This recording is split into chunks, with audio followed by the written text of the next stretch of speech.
लोग class 10th के chemistry का first chapter chemical equation, chemical reaction and equation को हम लोग जानेंगे। उसमें हमारा जो चैप्टर है केमिकल रिएक्शन एंड इक्वेशन, इसमें केमिकल रिएक्शन के बारे में हम लोग जानेंगे कि केमिकल रिएक्शन क्या होता है, कितने तरह का होता है। इसके अलावा फिर केमिकल इक्वेशन क्या होता है। केमिकल इक्वेशन जो है एक रिएक्शन का ही रिप्रेजेंटेशन है, इसके बारे में हम लोग जानेंगे। तो इससे पहले की चीज जो भी चीज है वो हम लोग पहले के क्लास में पढ़ चुके हैं। तो और केमिकल इक्वेशन के बारे में भी, रिएक्शन के बारे में भी पढ़े, लेकिन यहाँ पे इस चैप्टर में हम लोग क्लास 10th में थोड़े ज्यादा डिटेल से जानेंगे। तो हमारा चैप्टर है chemical reaction and equations. Chemical reactions and equations, ये हमारा चैप्टर है। इसमें हम लोग सबसे पहले जानेंगे कि केमिकल रिएक्शन क्या होता है, इसके बारे में। तो केमिकल रिएक्शन के बारे में मैं बता दूं कि यह एक ऐसा प्रोसेस है जिसमें कोई भी नया सब्सटेंस न्यू प्रॉपर्टी के साथ फॉर्म होता है, मतलब कि बनता है। तो केमिकल रिएक्शन में हम लोग लिख सकते हैं the process in which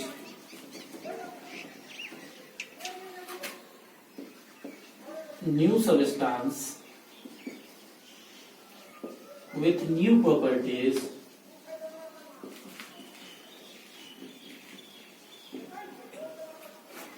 are formed। यानी कि वैसा प्रोसेस जिसमें कोई भी नया सब्सटेंस न्यू प्रॉपर्टी के साथ फॉर्म होगा, तो वही हमारा केमिकल रिएक्शन कहलाता है। तो केमिकल रिएक्शन में हम बता दें कि इसमें आप लोग इसको लेकर के जो है सो कंफ्यूज नहीं होइएगा कि यहाँ पे जो है सो हमारा एक एलिमेंट का एटम कन्वर्ट होकर के दूसरा एलिमेंट का एटम बना देता है, ऐसा नहीं है। बल्कि एटम हमारा वही रहता है, बस रीअरेंजमेंट ऑफ एटम जो है वह चेंज हो जाते हैं। यानी कि रिएक्शन से पहले जो हमारा सब्सटेंस होता है उसके एटम के बीच जो केमिकल बॉन्ड होते हैं, वह रिएक्शन के बाद फिर वह केमिकल बॉन्ड चेंज हो जाता है, किसी दूसरे एटम के साथ हो जाता है। तो यहाँ अरेंजमेंट ऑफ एटम चेंज होते हैं, न कि किसी भी एटम के एलिमेंट बदलते हैं, ऐसा नहीं होता। यहाँ पे बस हमारा क्या होता है, तो अरेंजमेंट ऑफ एटम चेंज होता है। तो उसके लिए हम लोग जाने कि जब हमारा रिएक्शन से पहले का जो पार्ट होगा वह क्या होगा, तो उस पार्ट को हम लोग कहते हैं रिएक्टेंट। रिएक्शन से पहले का जो भाग होता है उसको हम लोग कहते हैं रिएक्टेंट। रिएक्टेंट होता क्या है, तो द सब्सटेंस और substances take part in the chemical reaction. Chemical reaction यानी जो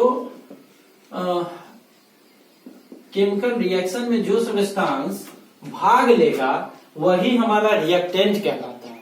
और रिएक्टेंट जब केमिकल रिएक्शन में भाग लिया जो सब्सटेंस, वह रिएक्टेंट कहलाया। और रिएक्टेंट का जब केमिकल रिएक्शन होता है तब जो हमारा बनता है उसको हम लोग प्रोडक्ट कहते हैं। तो प्रोडक्ट का डेफिनेशन क्या हो सकता है, new substance formed after a chemical reaction। यानी किसी भी केमिकल रिएक्शन के बाद जो नया सब्सटेंस बनता है वही हमारा प्रोडक्ट कहलाता है। तो एक एग्जांपल लेकर के देखें कि जैसे हमारा एक सब्सटेंस है मैग्नीशियम। मैग्नीशियम जब हमारा ऑक्सीजन से रिएक्ट करता है, ऑक्सीजन से रिएक्ट करना मतलब इसको हम लोग जलाते हैं, ऑक्सीजन में हीट देते हैं, तो यह हमारा मैग्नीशियम ऑक्साइड बना देता है। मैग्नीशियम ऑक्साइड बनाता है। तो यहाँ हम क्या देखें कि हमारा मैग्नीशियम एक अलग सब्सटेंस था, ऑक्सीजन अलग सब्सटेंस था, दोनों एक दूसरे के साथ रिएक्ट किया, केमिकल रिएक्शन हुआ और एक नया सब्सटेंस विद न्यू प्रॉपर्टीज, नए प्रॉपर्टीज के साथ एक नया सब्सटेंस हमारे पास बन करके आ गया जो मैग्नीशियम ऑक्साइड कहलाया।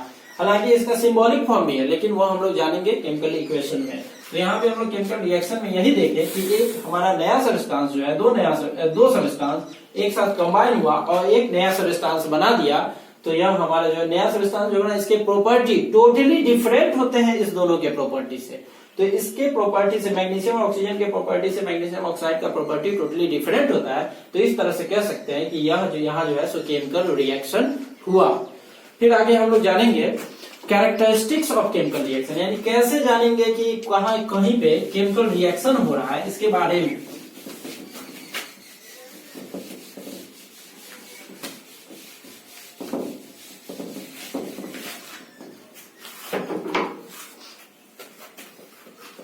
आगे है हमारा कैरेक्टरिस्टिक्स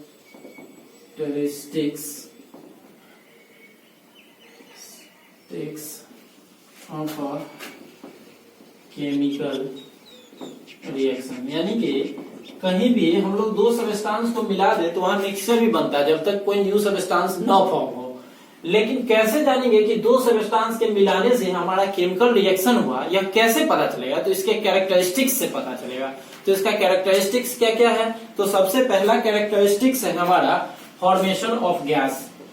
फॉर्मेशन ऑफ गैस, यानी कि जब हम लोग मिक्सचर बनाते हैं, एक सबस्टांस को दूसरे सबस्टांस के साथ हम लोग मिलाते हैं, जब मिक्सचर बनता है तो वहां कोई न्यू सबस्टांस नहीं फॉर्म होता, यानी कोई गैस फॉर्म हो ऐसा जरूरी नहीं है। लेकिन जहां केमिकल रिएक्शन होगा वहां गैस का फॉर्मेशन होगा। जहां भी गैस का फॉर्मेशन हो, दो सबस्टांस को मिलाने से जब नया सबस्टांस बने और वहां अगर गैस का फॉर्मेशन हो रहा है तो सीधी बात है वहां हम कह सकते हैं कि केमिकल रिएक्शन हुआ। जैसे अगर हम बात करें जिंक सल्फेट को, अगर हम लोग जिंक को हम लोग H2SO4 के साथ, H2SO4 मतलब होता है सल्फ्यूरिक एसिड के साथ, जब हम लोग जिंक के ग्रेन्यूल्स को मिलाते हैं तो हमारा जो है सो ZnSO4 यानी कि जिंक सल्फेट प्लस H2 यानी कि यह गैसियस फॉर्म में हमारा यहाँ पे बनता है। यहाँ गैस बना तो इससे पता चल गया कि यह जो रिएक्शन है यह एक केमिकल रिएक्शन है, क्योंकि यहाँ पे गैस का फॉर्मेशन हुआ। तो जब भी हम लोग जिंक ग्रेन्यूल्स मतलब जिंक का दाना को हम लोग सल्फ्यूरिक एसिड में डुबाएंगे तो वहां पे हमारा जिंक सल्फेट बनेगा और हाइड्रोजन गैस इवॉल्व होगा। तो हम लोग जो है सो जान जाएंगे कि वहां पे जो है सो केमिकल रिएक्शन हो रहा है। दूसरा तरीका है पता लगाने का कि फॉर्मेशन ऑफ प्रेसिपिटेट, यानी कि प्रेसिपिटेट का फॉर्मेशन होना। प्रेसिपिटेट क्या है? तो इसको हम लोग कह सकते हैं एक सबस्टांस है जो ऊपर में हमारा कोई भी लिक्विड के ऊपर तैरने लगता है। तो प्रेसिपिटेट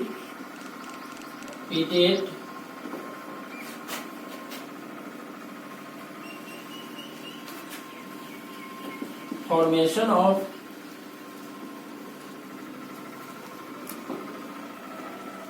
प्रेसिपिटेट, यानी प्रेसिपिटेट का फॉर्म होना, बनना।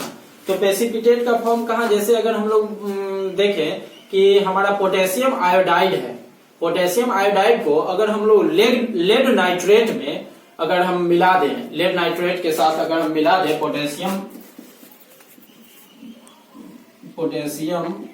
आयोडाइड को अगर लेड नाइट्रेट के साथ मिला दिया जाए तब यहाँ पे हमारा जो है सो पोटेशियम आयोडाइड जब लेड नाइट्रेट से मिला तो हमारा यहाँ पे जो है सो यहाँ पे हमारा येलो कलर का जो है सो प्रेसिपिटेट फॉर्म होता है, वह लेड आयोडाइड के रूप में, PBI के रूप में, लेड आयोडाइड के रूप में जो है सो येलो कलर का प्रेसिपिटेट फॉर्म होता है। तो यहाँ पे हम लोग का प्रेसिपिटेट बनेगा, मतलब वो एक लिक्विड होगा, उसके ऊपर वह तैरने लगेगा, येलो कलर का पार्ट जो है सो, तो हम लोग समझ जाएंगे कि वहां पे एक केमिकल रिएक्शन हो रहा है। तो ये एक तरीका है पहचानने का केमिकल रिएक्शन का। फिर है तीसरा तरीका है हमारा चेंज इन कलर।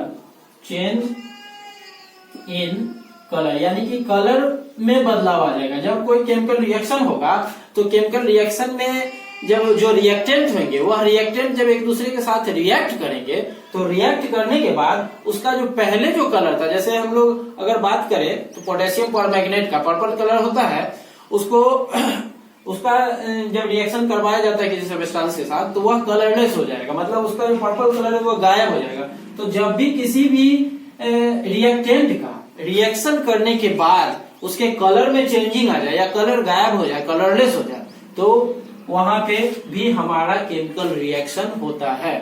तो केमिकल रिएक्शन में कि हम लोग यह जाने कि जहां गैस फॉर्मेशन होगा वहां भी केमिकल रिएक्शन होगा, अगर प्रेसिपिटेट फॉर्म होगा तो भी केमिकल रिएक्शन होगा, कलर उसके चेंज होंगे रिएक्टेंट के तो भी केमिकल रिएक्शन होंगे। इसके अलावा है टेम्परेचर चेंज, यानी change in temperature.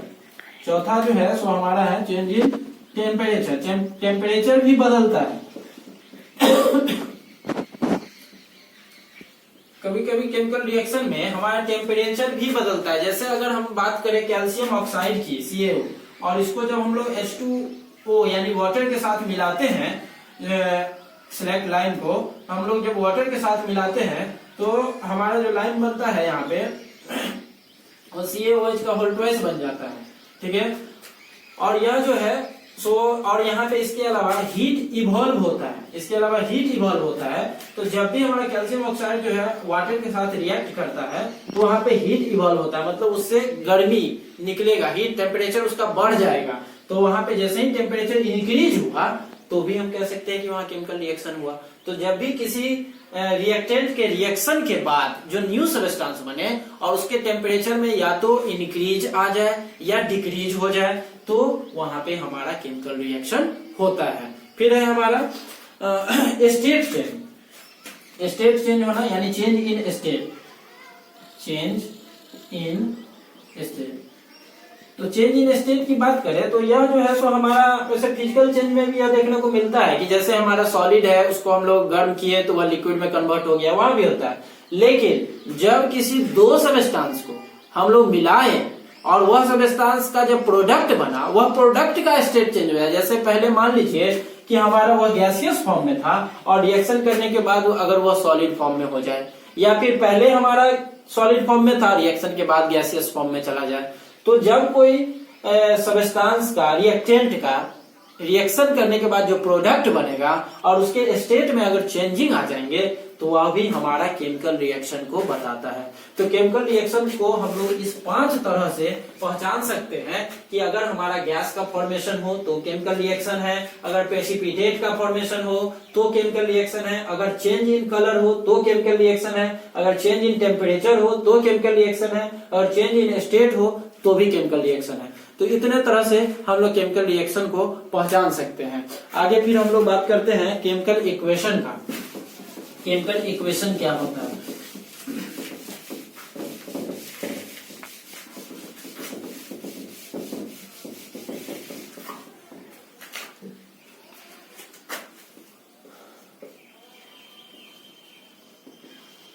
Chemical equation, types of chemical reaction हम लोग आगे जानेंगे केमिकल इक्वेशन को जानने के बाद।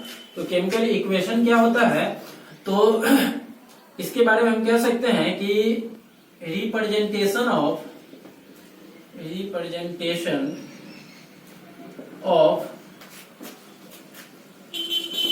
Chemical reaction with the help of